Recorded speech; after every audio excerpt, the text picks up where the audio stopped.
Maybe I'm crazy, but sis, if you're in a relationship with a man that tells you he's boycotting the NFL, you need to leave him. He's lying to you. And that can't be all he's lying about. Maybe I'm crazy, maybe I'm not. Welcome to the Maybe I'm Crazy podcast. I'm Joy Taylor. Demario Davis, linebacker for the New Orleans Saints, joins us today. Very excited to talk to him, talk about how this offseason has been for him, for his team, and the expectations they have going into this year, which starts in 2 days. Football is back. Snuck up on us there. Donnie and T are with us today. We're going to talk about Cam Newton. We're going to talk about the Bucks and the Heat and Giannis and lots of other stuff going around the NFL, a little Mulan controversy, and I need y'all to stop with the gender reveals. Please. Please. Well, let's get started with Demario Davis. All right, very excited to have Demario Davis on the podcast, linebacker, New Orleans Saints. First team All-Pro in 2019, writer, and just all-around amazing advocate for the NFL and the community. Thank you so much for jumping on the pod with me, Demario. Appreciate you coming on. Thank you, Joe. Thanks for having me on. And before we get started, I want to make sure I mention your book, The Unsuccessful Champion, Finding True Victory in the Midst of Adversity. You can get it on Amazon, and you were fined, but it was rescinded for wearing a headband, Man of God headbands, which you can now purchase on devoteddreamers.org, along with a bunch of different masks, and all the proceeds from the headbands go to the families of George Floyd, Breonna Taylor, and Ahmaud Arbery. Amazing thing that you're doing there. You're part of the Players Coalition, right? Yes, I am. So you guys have had probably a lot of big-time conversations during this offseason, no? Yeah, it was a very interesting offseason. I think when you look around, COVID hit and that changed the world, and then everybody sitting in one place, and all of a sudden these killings of Ahmaud Arbery, George Floyd, Breonna Taylor happen back to back, and it just sends the conversation of police brutality and racism to number one in our country. A lot of hard conversations were forced to be had, but a big thing that we've been about since, I guess, 2016 and a little before has been around turning conversations into solutions. And so anybody can talk about a problem, and if we just keep talking about it, it'll always be there, but trying to find solutions. And the good thing about all that happened is there's been a lot of momentum. A lot more players have begun to use their platforms and speak out. A lot more people are more conscious of all the things that are going on. The topic of racism isn't necessarily uncomfortable anymore. It's a normal. And so dealing with these issues and trying to find solutions, there's a lot more support. But I think, the unfortunate thing is still a long way to go, but we have to keep plugging away. People have said for a long time that if the community, or I guess if the world, behaved the way a locker room did, specifically an NFL locker room, because the NFL, while it's still a large percentage of Black players, there are people from different parts of the world, different parts of the country, different backgrounds. You have a pretty big melting pot in the NFL that is significantly different than, say, the NBA or baseball, which could be on the other end of the spectrum. Do you agree with that statement? Like the conversations that you guys have as teammates, if people could have those kind of conversations out there in the world, we'd be in a better situation? Well, it's not just that. Yeah, one, we do get to have a lot of conversations in the locker room just because of the dynamics, right? You got 60 plus guys in the locker room from all different backgrounds, all different walks of life.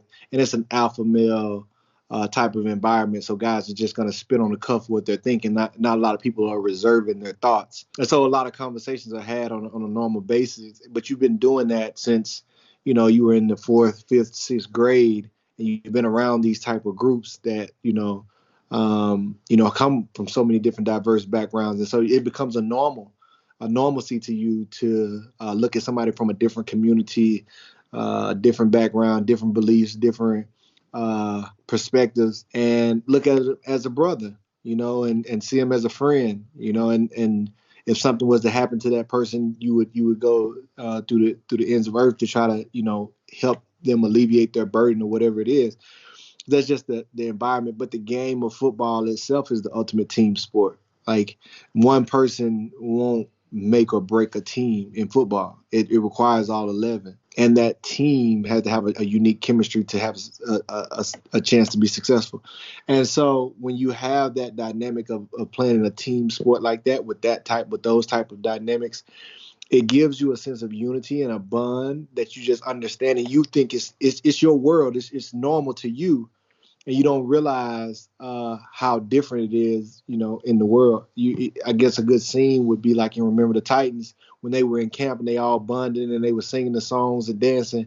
But then when they got back to school and realizing that the school was still divided, and that's the game of football. And so, yeah, I do believe that if everybody in the world could, kind of take on the aspects of a locker room, then, the world would be a better place. But that's the reason why we have to use our platforms. That's why we can't remain silent, because we are the ones that have been blessed with the opportunity to be around the solution.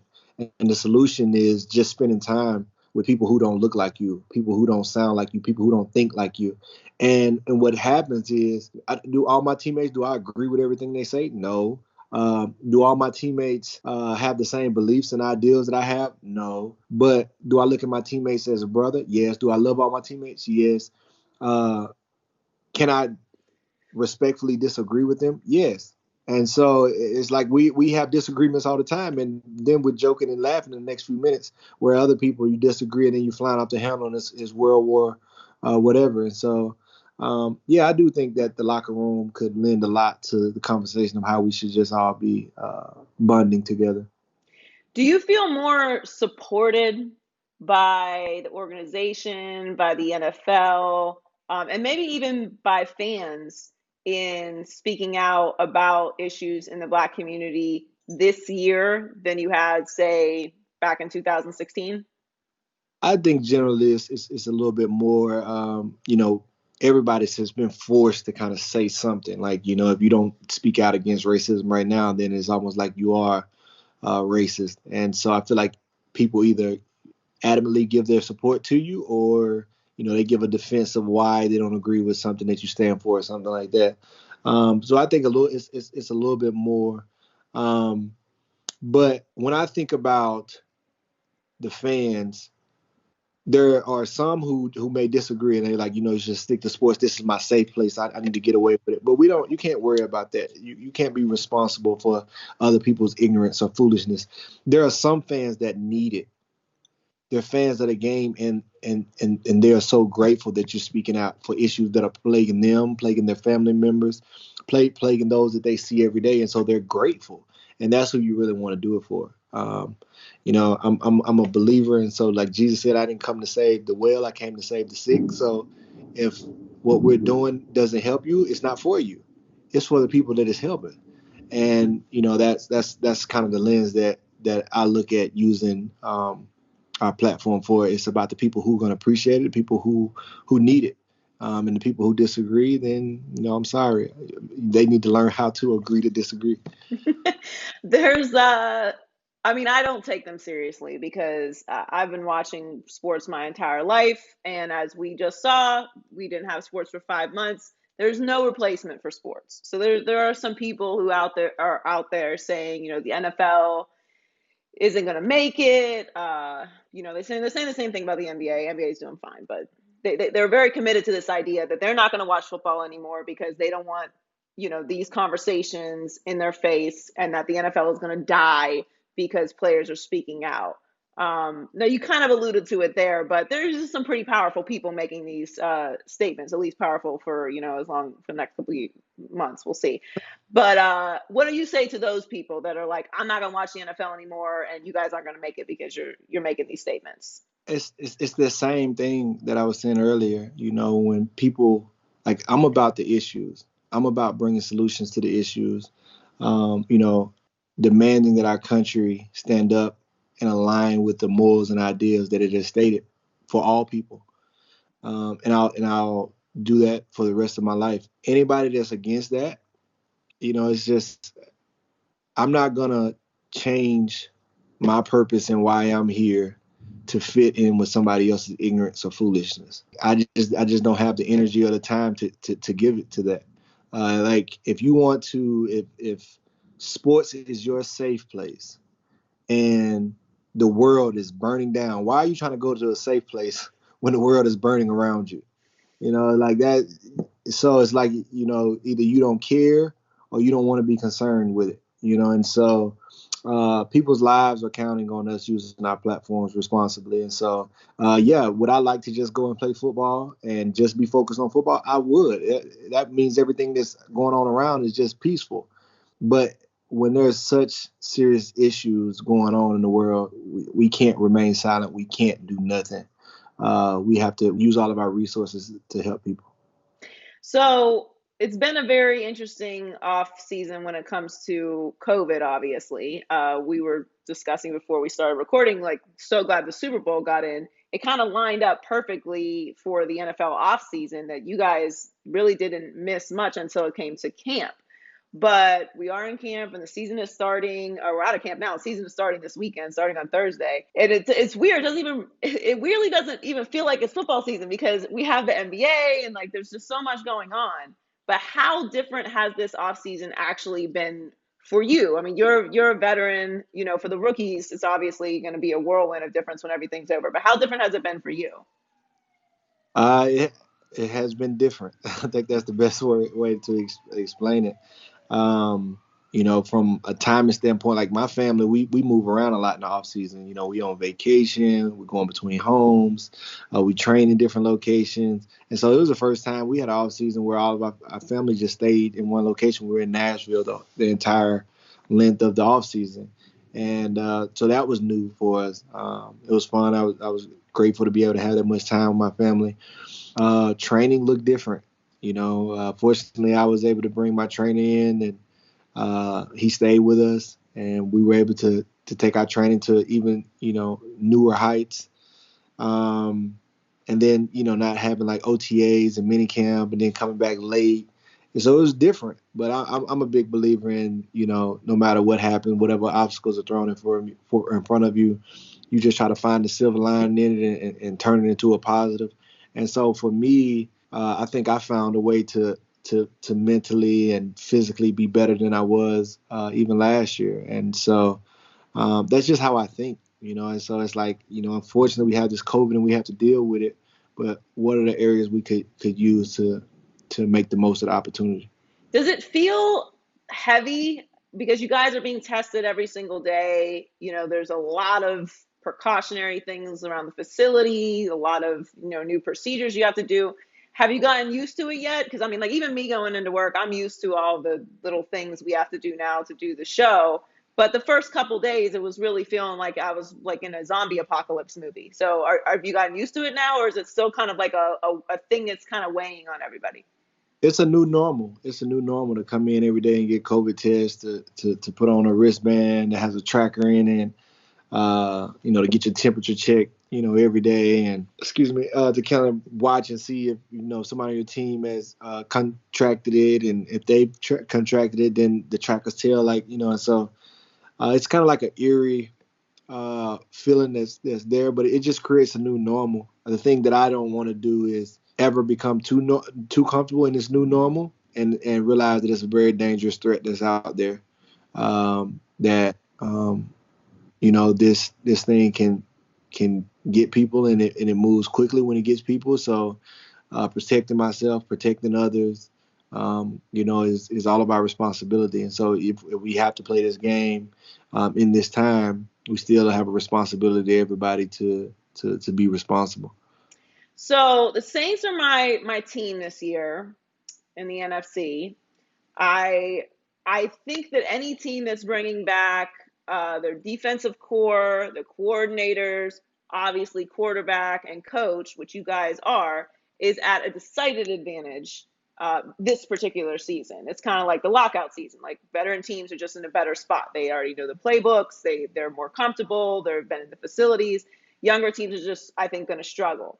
And I think nobody's really talking about you guys that much. You know, everyone's still focused on the Niners, and you know, there's just kind of not really. And of course, you got Tom Brady in Tampa now. So I think you guys could just sneak right through. It's kind of low expectations for you guys this year. Does it feel that way?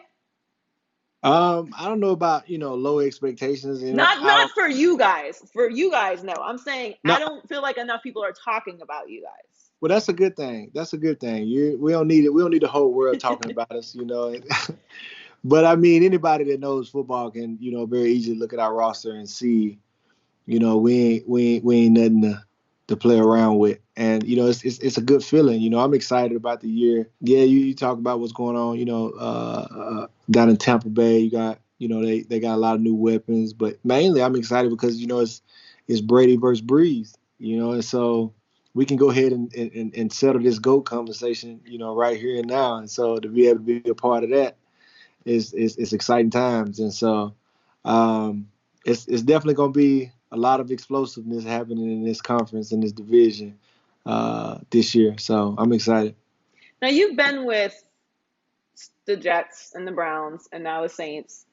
Browns are just a whole different conversation. The Jets have had some moments in the past, decade where, they've had some impressive years. But those two organizations aren't really known for being the most functional organizations. Now, the Saints are an elite-run organization to me from the outside. And the results would show that as well. But they weren't always that way. So having been in, different places where they aren't all run the same way, what is it about an organization like the Saints that's well-run, that has Super Bowl expectations every single year, that's different from, and you don't have to bash the Jets or the Browns, but just from an organization that doesn't have that going on? I just think some organizations prioritize winning and some don't. And some organizations know how to win and some don't. And so when I say prioritizing winning, every organization, believe it or not, their number one priority isn't winning. Their priority could be fans, the number of fans they have in the stands. Could be, publicity. It could be a number of different things, protecting their bottom line. It could just be looking at it from a business standpoint. Not every organization priority is winning. That's number one, and the Saints is. And secondly, not every organization knows how to win. Some organizations do desire to win. They just don't know how to build a winner. They don't know if they need to build it through the draft. They don't know if they need to get the right free agents. They don't know if they need to start with their quarterback or start with the defense. They just don't know how to do it. They don't know what type of coach they need. They don't know how to, keep the continuity in the building. They don't know how to create the culture. They don't know where to start. So that's generally why you see the same, top 10 teams around the top every year. And, the rest of them are kind of out of the race before it begins. That's just the nature of the beast. I grew up in Pittsburgh, so I'm a Steelers fan, but I also have watched the Dolphins for my entire life, and just a great study how organizations can go either way, depending on, like you said, what your bottom line is. But I think the Saints are great. I'm rooting for you guys this year. I think you're my pick in the NFC, and I don't get my Super Bowl pick yet, but I'm excited to have football back, and I appreciate you coming on the podcast very much. Hey, I appreciate you. I'm glad we your pick. Again, check out Demario's book, The Unsuccessful Champion, Finding True Victory in the Midst of Adversity. You can get it on Amazon, and go get a headband or a mask from devoteddreamers.org. All the proceeds from the headbands are going to the family of George Floyd, Breonna Taylor, and Ahmaud Arbery. Good luck this year. Thank you again, Demario. All right, blessings. With it. With it. Quit it. What? With it. We about to turn up in this bitch. What's up, Donnie? What's up? How are you? Welcome back. Thank back you. To California. Thank you. It was quite a journey to get back to California. Not complaining. Obviously, a gift and a blessing to be able to go on vacation. Yeah. But Yeah, man, for sure. When you're ready to come home and there is something wrong with the transportation home. Oh man, so much worse. It's oh my God, I feel for you. Yeah, but we're back. So, and we're back, and the NFL season is here. Surprise! Where did it come from? It just leapt up on you. It's crazy. No preseason games. That's why. No preseason games. It came out of nowhere. You know what? I think it's no preseason games and no big college games, because college, we'll have something, a little taste. But also, I feel Yeah. like because the NBA, we've had the NBA and it's playoff NBA at that, and not just like, the middle of baseball season. Yeah. It's like we don't have that starvation for sports. That's true. We're not as hungry as we normally are. Yeah, this we time of the normally year. are. So it feels like it's like, oh, football season's here. Let's go. I'm like, I gotta wear my football shirt today because it's football season. Why So, not? like, It's this week. but that said, it is football season. So for Win It or Quit It this week, we are going to do my preseason predictions. So what am I winning or quitting this week? Donnie. Joy. Patrick Mahomes and the Chiefs will repeat as NFL champs. Win it or quit it. I am going to quit it. Don't freak out, Chiefs fans. You will win many more Super Bowls. Many more blessings are coming your way. I just think it's a natural thing to take a little bit of the edge off when you are a Super Bowl winner.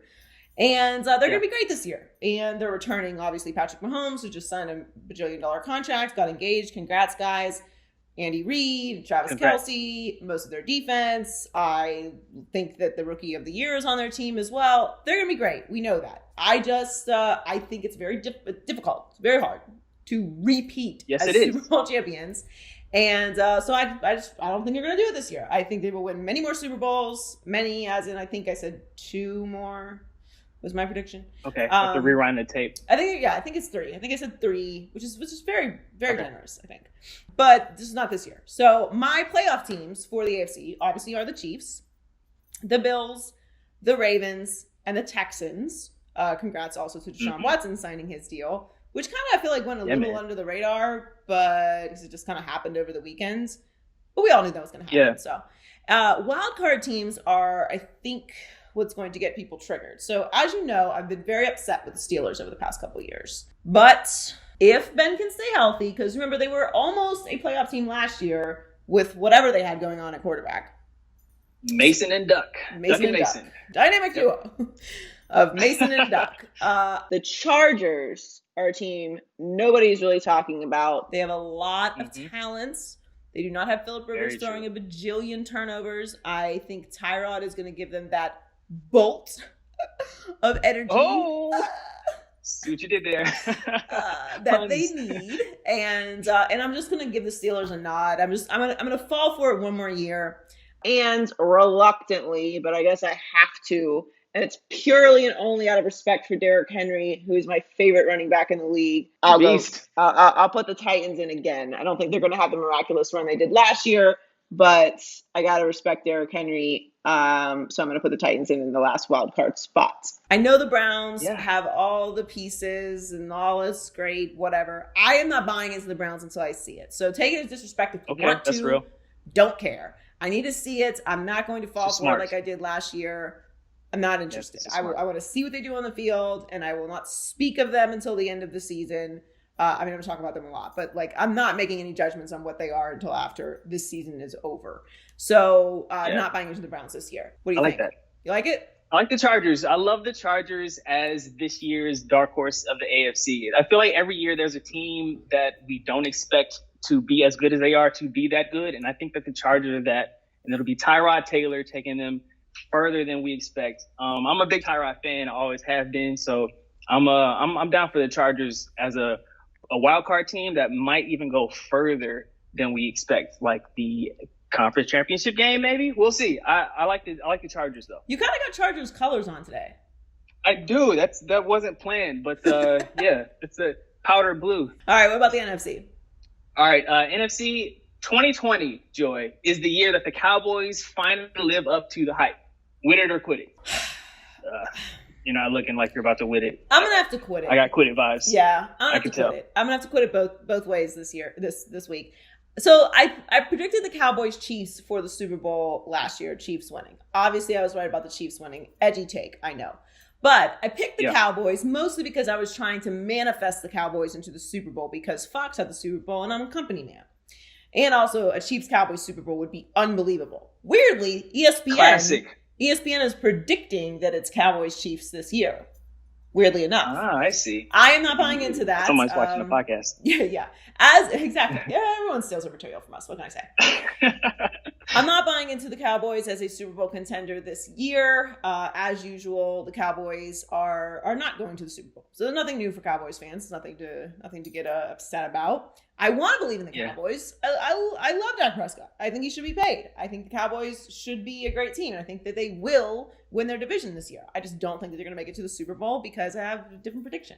So the Niners will win their division. The Vikings will win their division. The Cowboys and the Saints. And my wild card teams are the Philadelphia Eagles. There's no way that they're going to have all of the injury issues that they had last year. It's just impossible. Like, no way, impossible? Impossible. I don't know. Anything is possible. It is 2020, okay? It is 2020. Yeah. But I'm not going to put that on Eagles fans this year. I think the Eagles will be good this year. I think that the Cowboys win the division, but the Eagles will win the wild card. Got to put the Bucks in.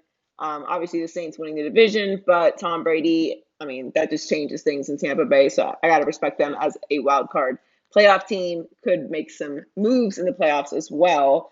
And only out of respect for Russell Wilson, am I going to add the Seahawks to the wild card spot, that final wild card spot in the NFC. I don't love their defense. It's a little bit better, but I'm going to put the Seahawks in that last spot. So that said, let's get to the big pierogi. All right. So Super Bowl, I have representing the NFC. Drum roll. The Saints. The Saints. The Saints. Okay, yeah. Drew Brees. So now look, I know everyone's going to say, oh, what about the 49ers and what about the Vikings and all that stuff? What about the Bucks? Saints are going to the Super Bowl this year representing the NFC. It's not a knock on the 49ers either. Obviously, the 49ers were an unbelievable team last year as well. Again, I think it's very difficult to get back to the Super Bowl. Like, to even get back to the Super Bowl. It doesn't happen often. No. Yeah. So I just think they'll take a small step back this year. Nothing dramatic. They're just not going to make it to the Super Bowl. I'm sure they're going to do well and make it to win a couple playoff games. But I'm going to give the nod to the Saints this year. Representing the AFC, the Ravens, not a huge stretch there, except for the fact that Lamar Jackson has not proven himself in the playoffs yet. So while everyone might say, oh, edgy prediction, Lamar Jackson's reigning MVP and has proven himself to be one of the best players in the NFL. Some would argue the best player in the NFL, and he has not proven that in the playoffs yet. So it is still an edgy prediction as far as the playoffs go that they would make it to the Super Bowl, and I have them winning the Super Bowl as well. So Drew Brees is not going to get another Super Bowl this year, but he is going to get an MVP. Ooh, nice. Just to add that to the Hall of Fame resume. That sounds nice. I like that. I'm going all in on the Saints in New Orleans in my predictions this year. NFC Championship winner, Super Bowl representing the NFC, and Drew Brees will get an MVP, but they will not beat the Baltimore Ravens, who are just absolutely stacked this year. For Rookie of the Year, I'm really torn. I have two written down, and everything in me wants to pick Joe Burrow, like literally everything. But what's the holdup? I think I got to go with Clyde Edwards-Helaire. See, okay. Why him over Burrow? Why him over Joe? Burrow's going to struggle a lot this year, even though I do think he's going to show why he was the number one overall pick. He is still with the Bengals. The Bengals are still not a great team. And there's a lot, all right, on rookie. He's the only rookie quarterback that's starting from the first round. It's a lot on his shoulders. His shoulders. I think Clyde Edwards-Helaire is walking into a ready-made situation with Patrick Mahomes and the Chiefs and Andy Reid.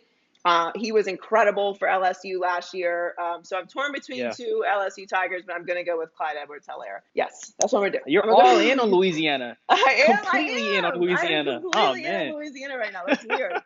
I didn't even plan it that way. But yes, I'm going to go with Clyde Edwards-Helaire. Finally, my comeback player of the year, and I say this reluctantly, I want to pick Cam Newton, but I just don't think that the Patriots have enough. And I think as long as he can stay healthy, Ben Roethlisberger will be the comeback player of the year. I do believe he has the best odds. So again, this is not an edgy pick, but I have the Steelers making the playoffs. He's coming off of a major injury. They missed it last year. That would tie into your pick. Yeah, that would make sense. Which is why he has the best odds to win comeback player of the year. Yeah. But if he can stay healthy, I think that they will end up getting a playoff spot, and Ben Roethlisberger will win comeback player of the year. So aside from Louisiana, I think I'm pretty solid. We have to come back to this at the end of the year and see how correct your predictions were, for sure. Yeah. We gotta test the accuracy. And if anyone from You feel New good about it, Orleans is listening, I should get free drinks if all this stuff turns out to be true. Oh man, that's gotta happen. That's a given for sure. I hope so. I get a lot of drinks when we go to New Orleans, so gotta be careful with that. What's going on with high key, low key this week? All right, high key. The Patriots have named Cam Newton their starting quarterback for the upcoming season. Who would have thunk it? Low key, that's the point. Cam's unapologetic blackness has fueled discomfort and doubt about his leadership throughout his career, especially this offseason. Joy, this is the perfect situation for Cam to finally exercise the doubters. The swagger of Cam compels you. The swagger of Cam compels you. Amazing work, The swagger Donnie. of Cam compels you. Amazing work, Donnie. Excellent writing. Yes, this is absolutely true from Cam Newton. He said that part of the reason why he got the hate that he did is because he's an unapologetic black quarterback. And yeah, I don't know who's pushing back on that. If you don't agree with that, then you either just are unaware that that's how this goes, or you're just trying to disagree because race has been brought into it and you just don't like everything. It's not about race. Yeah. You know where you stand on that. Yeah. He's right. He's 100% right. And I've talked about this many times on the podcast. Cam is too swaggy for people. He's got too much swag. Yes. If you and listen, he does not have too much swag. Just to be clear, I am not saying that. I love Cam's swag. Yeah, I think it's he's wonderful. being himself. It's a reason why we talk about Cam Newton, because he's a star. He has that it factor. He walks in the room and there's a little less air in the room because Cam Newton is there. He's got a bright smile, fabulous physique, amazing hats, scarves, feathers, shoes. Superman, he knows what he's doing. Dab, and he pulls it off. Yeah, exactly. And it's all flawless and smooth because he's a star and he has swag, and people without swag are intimidated by people with swag. And that's okay. Everybody doesn't have swag. That's totally fine. You don't have to always have swag, and swag can come in many different ways. For example, Steve Jobs wore the same outfit every day, right? But Steve Jobs is pretty swaggy. He's gone down in history. He's pretty swaggy. He had his own thing. Yeah, he had his own thing. He had his lane and he stuck to it. Right, and that's fine. But the problem is that people don't like people that are unafraid to be out of the box. And all of that swag and it factor and star factor, coupled with the fact that he is a black quarterback, has played into the conversation around Cam since the beginning of his career. And it really went sideways for him after the Super Bowl. As we know, during the press conference, everyone turned on him. Not me, but everyone turned on him. And there's been some things, since then that have happened that have not really been reflective great on Cam. But overall, Cam has never been anything other than Cam Newton. Y'all are the ones that changed. Cam has always been this. And he's right. The critics of him always say the same thing. He's a diva. Well, I mean, if he showed up to work every day in gray sweatpants and a white t-shirt, would they call him a diva? I don't know if they would. Yes, like his culture, his swag, his personality has played a role in the critics coming for Cam. But him being unapologetic about it and black has also played a role in it. And it's okay to say that because it's true. And people, and if you want it, Emmanuel Acho gave a great example on Speak for Yourself today, which is Gardner Minshew. Gardner Minshew is all of this swag and personality and crazy clothes and jean shorts, and people love it and they think it's fun. Yeah. Right? But Cam Newton does the same thing, probably with more expensive clothing. And it's just too much. And who wears that? And who does that? Like, there's so many examples of this. I didn't get a chance to squeeze it into today's show, but, you look at Novak Djokovic's, the reaction to him getting thrown out of the tournament, and then the reaction that people have to Serena getting upset. Like, there are stereotypes and there are biases within the media and within, fan bases that you can't deny because, I mean, keep it consistent, and you can't. You can't help for yourself but to not keep it consistent. So you're telling on yourself. Cam is right. Cam has fit into the culture in New England because Cam has decided this is what he wants to do. And Belichick and the Patriots have embraced him because they're smart enough to know if you're going to bring someone in like Cam Newton, you have to embrace him. You're not going to try and fit a circle into a square hole. Like it doesn't work. And what's the point of trying? Yeah. So I think I don't have any problem with him saying it. It's true. And if you're triggered by it, then, well, you were probably part of the problem. Yeah, you're triggered by a lot of things. Right. If that's the case. All right. High key, football is officially dead. Rest in peace. According to Eric Trump, after Cowboys players have been given the green light to protest. Low key, how will America's sport survive without the support of Donald Trump's second greasiest son? How? I don't know. I will make it. Donnie, how will we make it? Football is over. My beloved sport. It's over. By fall and winter. We're having a fantasy draft. I know. Tonight. We should just cancel it because there's no more football. Yeah. First of all, can you stop complaining about cancel culture while trying to cancel everything? Make it make sense. Make it make sense. Make it make sense. Please. Stop trying to cancel everything. And then the next day, talk about complaining about things being too PC and cancel culture. Just figure out what it is that you believe and think, and then you can take all the time you need, and then come let us know, because I'm very confused.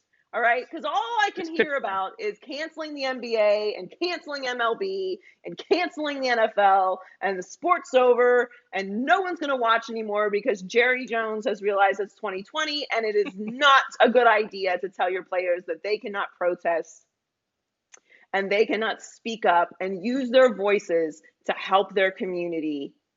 And because you don't come from that community and you refuse to listen, you think that you can just tweet something and cancel an entire sport, which, by the way, I might remind you, is owned by 32 of the richest men in the world.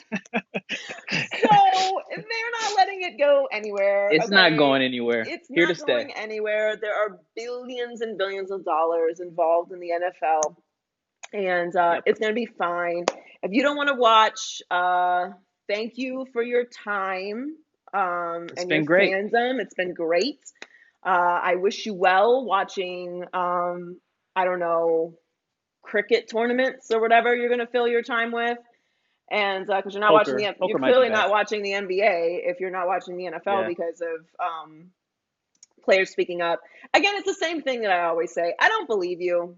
I just You're don't lying. believe you. You're a liar, and it's a shame that you're like making such a big dramatic snowflake deal about someone using their platform that they've earned, by the way, to speak up for what they believe in, which I thought freedom of speech was something that was also very important to you, but apparently it's not. Right. Even though not as American as it gets? Even though liberty and whatnot. This has nothing to do with freedom of speech because, as we know, freedom of speech only is only referred to because it's only applicable when we're talking about the government suppressing speech. So let's just be clear that I actually know the definition of freedom of speech. My point is this. You can't cancel everything while talking about hating cancel culture. You can't talk about, should be able to say whatever you want, do whatever you want. It's freedom of speech, and then it doesn't apply to everybody. And also, you didn't watch sports, Eric. You didn't. Yeah. You didn't. And if you're in that group, that boycott group, God bless you. I don't know what you're gonna do with your time, but the rest of us are still gonna watch football and play fantasy football and bet on football and enjoy our great sport, played by great players here in America, which has the greatest football league, American Football League, obviously, in the world. And I'm very excited about it. And check back with me in, you know what? Let's safely call it 4 years, right? Because we don't know what's going to happen in a couple months. Let's just check back in 4 years and see if America's sport is still around. I personally, I'm going to put my money on it's going to still be here. But since you feel so confident, it's going to be back from the dead. Since you feel so confident that the NFL is going to end, you do you. I will be here in 4 years talking about football. I've never been more confident in anything that I've ever said on this show, where I usually say crazy things. Football is going to be fine. The No end. worries. The end. We're not worried. Not worried. All right. High key, Giannis Antetokounmpo suffered an ankle injury as the Bucks just narrowly avoided getting swept by your Miami Heat.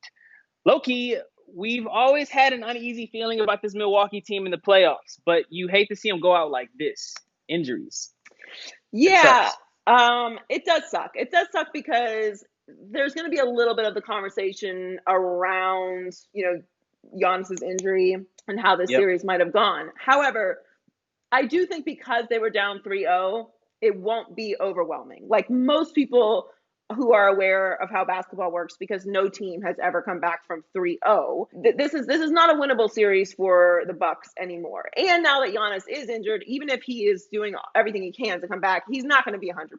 So, and which is super unfortunate. Obviously, this is not the way that you want to win, but this is just injuries happen. The bigger story is what will happen to the Bucks after this year. And the Bucks going out in the second round, doesn't matter if it's to the Heat, to the second round, is a disaster for Milwaukee. After having that record, yes. It's a disaster. The MVP, Defensive Player of the Year, the record that they have, best record in the NBA, go out in the second round, you don't got what it takes. I'm sorry. You don't. That's a failure. Yeah. I know losing Giannis is not a replaceable factor, right? And Chris Middleton did an amazing job in that game, despite losing Giannis. Obviously, beat the Heat, which at that point, when Giannis went down, should have been a foregone conclusion that they were going to sweep that. So a lot of heart. I respect that, but heart's only going to get you so far. So the bigger story for me here is, man, while the Heat is an incredible story, I love the Heat, and I'm very happy. Overall, the bigger NBA perspective is what's going to happen with Giannis now, because is he really going to stay in Milwaukee after this? I don't see it happening. Now, the Heat are supposed to be the front runners to get Giannis, which I love, obviously. How can you not? I will talk so much. Because you didn't know me when like LeBron was in Miami. As obnoxious and insufferable as I am now, if the Miami Heat acquire Giannis Antetokounmpo, I don't think you'll probably want to be friends with me anymore. Like, you're just gonna be like, I used to like Joy, and now she's the most annoying bitch on earth. Small doses now. Now in small doses. I can't take it anymore. I'll be obnoxious. I don't know if that's gonna happen or what moves have to be made, but I don't think that Giannis is gonna be in Milwaukee next year because of this. It is unfortunate that he's injured, because you'd like to see it go out in a way where we're not talking about that and factoring it into it, but that's how it goes. Injuries happen. Either way, it can't happen in the second round. So the Heat are going to win this series and probably face the Celtics in the Eastern Conference Finals. But I just think Giannis is gone, and that's going to be a big story for the NBA. And I've been thinking this for a while. It kind of reminds me, Giannis has always kind of reminded me in Milwaukee of Kevin Durant. So he's a player that we think is great. He's a star, a superstar, but doesn't quite have the polarization factor that LeBron has, or that a Kobe had, or a Michael had. And, so he's not, like, people were trying to say Giannis is the face of the league. And I'm like, no, he's not the face of the league. He doesn't have that thing that you can debate about him. Everyone just thinks he's great, right? This series might have changed that. Now, I still don't think he'll be the face of the league, but KD, his whole image changed a bit, right? When he left, for sure. When he left Definitely OKC. shifted. Now he became a villain. He became a villain. And I mean, he proved them wrong, right? Like, he got those two championships and his MVPs, and now he's in Brooklyn, and I think Brooklyn is going to be great next year. But he was pretty protected by the media and looked at as a great player that we think can be great, but we kind of blame the situation a little bit. I think Giannis is falling a little bit into that category. It'd be very interesting to see how this goes for him this offseason, if he ends up staying in Milwaukee or if he ends up leaving and where he goes. If he does go to the Heat, he is going to be a villain. And listen, the Heat are very well prepared to be the villains of the NBA. They embrace it. Like, come be villainous with us. Yeah, we thrive in the darkness. Let's bask in the villainy. Yes. We thrive in the darkness, okay? So there's no problem for us. It ain't no thing. Yeah. But can Giannis deal with that? Because LeBron couldn't deal with it. So I think it will be very interesting what happens with Giannis this offseason. Hi, T. What's going on in Culture Report this week? Hey, Joy. So I could not believe that another gender reveal party sparked a fire. I feel like we had this problem just a few years ago where 47,000 acres were burned, and the man at fault had to pay like $8 million in restitution and was sentenced to 5 years of probation. So you would think that that would be like a lesson learned. But no, here we are again. Another couple burnt more than like 10,000 acres in Yucaipa, which is like 70 miles far from LA. And people had to be evacuated from their homes. Like, thank God there were no deaths reported and no homes burned down. But these gender reveals just need to stop. I feel like it's not that serious. Everything doesn't have to be an event. Plus, it's like hot as hell in SoCal. I looked over the weekend and it was like triple digits. So why are we lighting fireworks? I just don't get it. You know, it's because people are dumb. People are very dumb, T. As we know, people are very dumb. And like, it's okay to say this was a dumb thing to do because, as you mentioned, it's very hot outside. There have been fires burning for weeks in California. If you're in California, you know this. If you have a phone, you know this. If you live in America, you know that there's been fires burning in California for weeks. There's been thousands of acres, more than I think ever in the history of fires in California have been burnt this summer. Like, there is no fires outside, okay? We are not doing sparks outside. As a collective human, we know this, all right? Don't matter what side of the whatever, politics or nothing. You know you cannot light things on fire outside in California right now. It's very, very dangerous. That said, that was stupid. There are other ways to reveal the gender of your child that don't involve sparks and fireworks and whatever. I have no sympathy for these people. Find them whatever you want to find them, probation, jail, whatever. They deserve it because this is dumb and you know better because there's signs and you get text messages and they tell you on the news every single day, don't do this. So you deserve whatever punishment is coming to you for this. You destroyed property. And for what? No one cares what baby you're having. Nobody cares. Don't care. Nobody cares. I hate gender reveals. I've always hated them. I've hated them before they started burning stuff down. It was just unfortunate vindication for me that these things are stupid. Everything doesn't have to be a party. It makes me nuts. Okay, it's bad enough that we have to go to like bridal showers and baby birthdays, and now I have to do a gender reveal too. And listen, I love going to your parties, all right? I love a good party as long as you have alcohol there, okay? Believe me. And I had a bridal shower, all right? So I appreciate everyone coming and bringing gifts and doing whatever it is that you do, all right? But at the end of the day, chill out. You're going to have a baby shower. Let's find out what it's going to be then. It's not that big of a deal, all right? And I'm tired of the videos. They're not cute anymore. Oh, I don't know if my husband can hit the baseball and see what colors. Oh, I don't care. I don't care. No one cares. Nobody cares, all right? The people that are there don't even care. They're just there to support you because you invited them. And if they don't come, then you're going to be mad at them. And some people seem to care about that. I'm not one of them.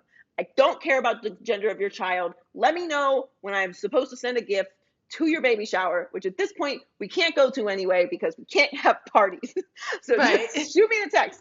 It's a boy. Congrats.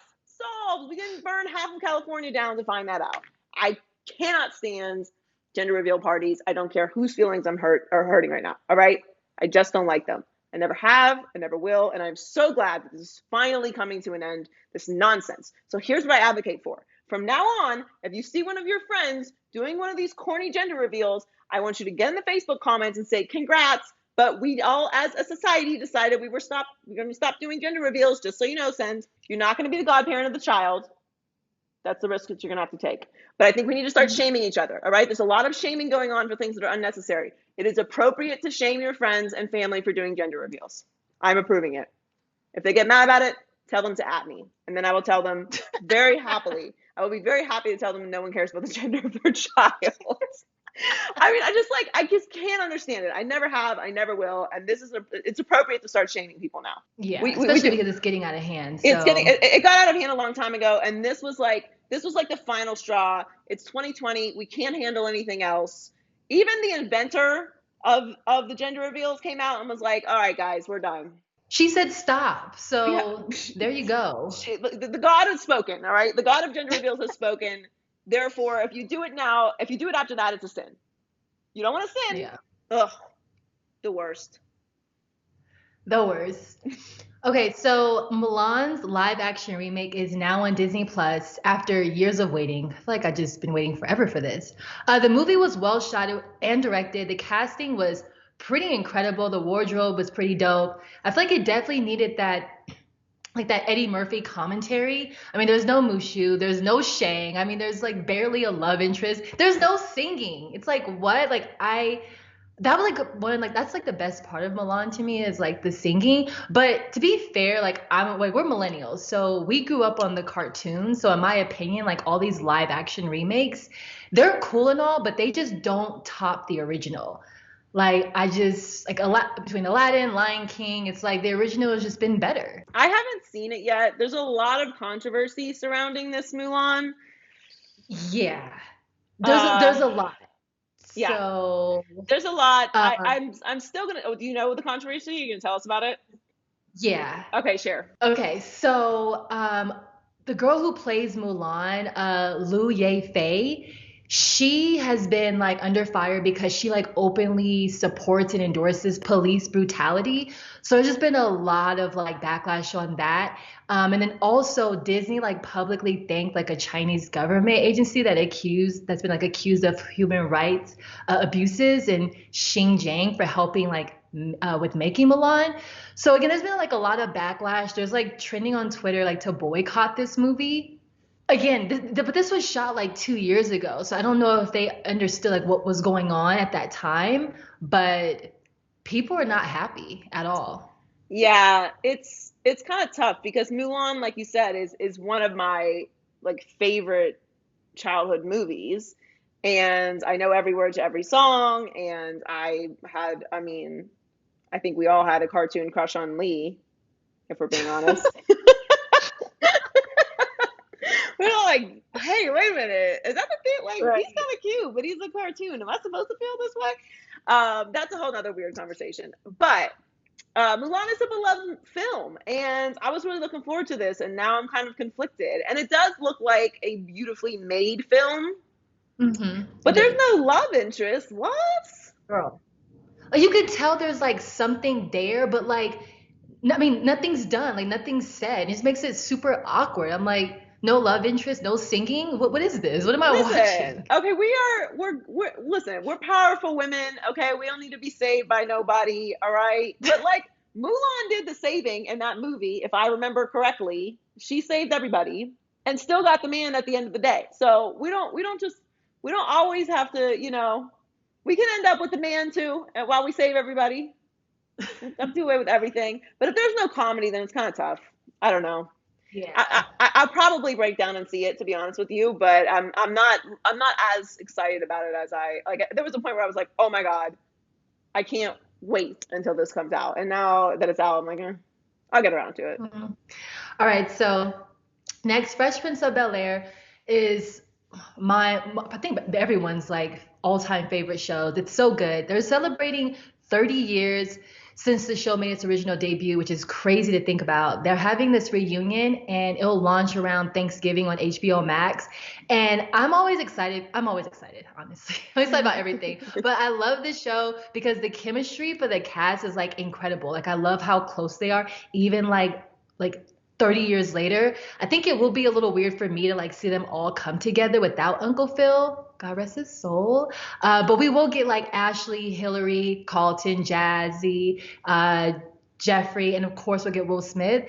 There is no confirmation if we're going to get old Aunt Viv or new Aunt Viv. So, I mean, my guess is going to be the new one because I know that there was a lot of, controversy and issues with the old Aunt Viv, who I love and adore, of course. But right. I don't know, regardless, I'm watching it. So, like I said, I love Fresh Prince. I love Fresh Prince too, and I'm definitely going to watch this. I'm with you. It's going to be very difficult to watch without Uncle Phil, but I'd love to get both Aunt Vivs there. That would be dope. And, DJ Jazzy Jeff is going to be up in there. I love seeing like and hearing the behind the scenes stories of shows, like beloved shows that we've, all grown up with and just like watch anytime that they're on.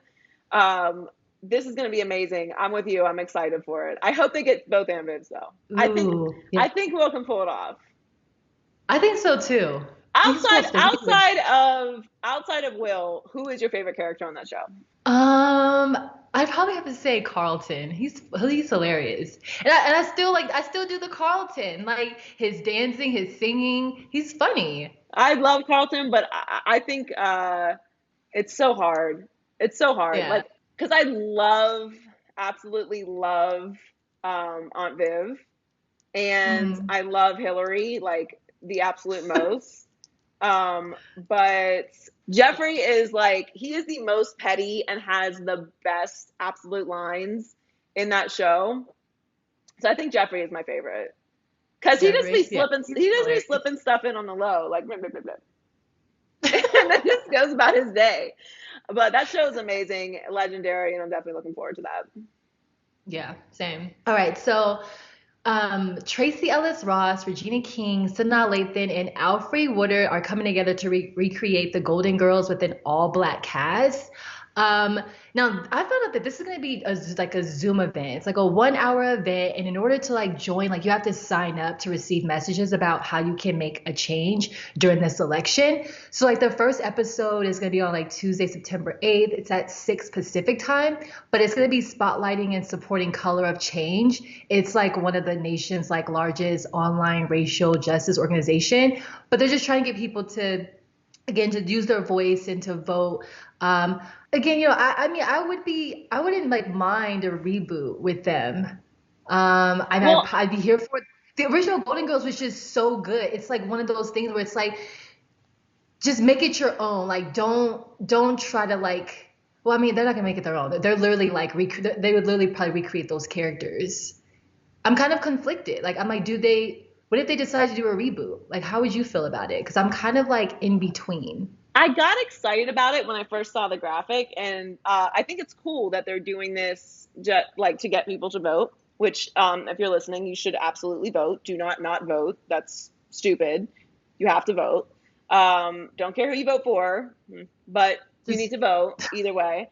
So I like that there a lot of people are using their platforms to get people to register to vote and to encourage people to vote. And I think it's cool that, because I didn't even realize until you told me that this was not an actual like reboot that's happening, and this is just an event. As far as like the actual reboot goes, I think I'm with you. Because we talked about this, I think 2 weeks ago with Planes, Trains, and Automobiles. That it's like some things just don't need to be remade. I'm here for we have a saying in the business: nothing is new, right? Yeah. That's just a saying in the entertainment business. Most things are refurbished other ideas, and sometimes you do them better, sometimes you do them worse. You just put a little spin on it, and it's your own. And that's what most shows are. It's very rare that you get a completely original show that you're like, this is like nothing I've ever seen. And sometimes it happens, but for the most part, it's kind of a remake. So I'm cool with them doing a show similar to Golden Girls with an all-black female cast, and it not being the Golden Girls. Like, I mean, that's essentially what Friends did. So, I mean, it happens all the time. Nothing is new in the entertainment business. So, I mean, people steal Black culture all the time. We can, just borrow Golden Girls inspiration, and make it all-black cast show of a remake of the Golden Girls, but a version of a show like the Golden Girls. And because it's not gonna be the same. Like, those characters are so iconic and just generationally spanning comedy. Like, I'm with you. I don't know about a reboot of it. I'm cool with a show that's just exactly like that, just written for an all-black cast. If that makes sense. No, it does. Like I said, I'm so in between, but either way, I mean, I would watch it to give it a shot anyway. But like I said, just the Golden Girls is just original, just untouchable. Of course, and so I worship at the throne of Tracee Ellis Ross. So anything that she does is fine with me. Girl, I love her. I actually met her at an Emmys party out here in LA. And I'm such a nerd. I'm so not equipped for Hollywood. Like I don't know what to do with my hands. Like I'm awful at these like smoozy things. For charity events, I'm good. Like Hollywood schmoozies, I'm the worst. I don't know what to do. So I see Tracee Ellis Ross and I'm like, oh my God, it's God. And I'm like, hi. And she's like, hi. And you're like, you say it's a hi to a certain way to people. Like they kind of think, oh, like have I met this person before and I don't remember who they are or whatever. So I kind of gave her like that hi, like, hi. Oh my God, I haven't seen you in so long. Hi. And she was like, hey. And then I was like, oh my God, I love you so much. Which is the weirdest thing to say to someone you don't know. But I couldn't help myself. So I'm like, I love you so much. Like, you're so amazing. I love your show. I love you. I just like kept saying, I love you. And she was like, okay, thank you so much. She couldn't have been nicer. Like, she was so sweet. And I was such a dork. And then like, as soon as she walked and she kind of did one of those, oh, hi, sweetie, I gotta go. Like, she like, pretended that someone was over there. I'm sure there was. She's Tracee Ellis Ross. I'm sure someone else was saying hello to her, but it was like also a good time to escape from my crazy ass. But I was just, after she walked away, I was like, oh my God, I'm the most embarrassing person. I'm so embarrassed with myself. But like, I got to meet Tracee Ellis Ross, so it was fine. No, that's dope. I'm sure she meets so many people that do that she's probably just used to it. I was such like, I love you. And then just, mostly just because like, I love you. So weird. I just fell apart. I had all these like really cool things I planned to say to her and none of them were good. It didn't go down well, but what are you going to do? Yeah. Trust me, I've had my moments where I've met maybe one or two people and I acted just like such a fan. And honestly, I have no regrets because of who they are. So I mean, I don't regret it. I am a fan. So I don't, what am I supposed to do? Like, that's how I feel. I love you, Tracee. Yeah. Thanks for joining us this week. Thank you to Demario Davis for jumping on the podcast. Appreciate you guys stopping by. Hope that you're healthy and well. Make sure that you subscribe to the podcast on YouTube, Maybe I'm Crazy Podcast, and follow us on our social media pages at Maybe I'm Crazy Pod. And you can listen on any podcast platform that you have, Spotify, our iHeartMedia app, Apple Podcasts, and SoundCloud. And we will catch you next week reacting to the first weekend of NFL football. See you guys then. Maybe I'm crazy, maybe I'm not.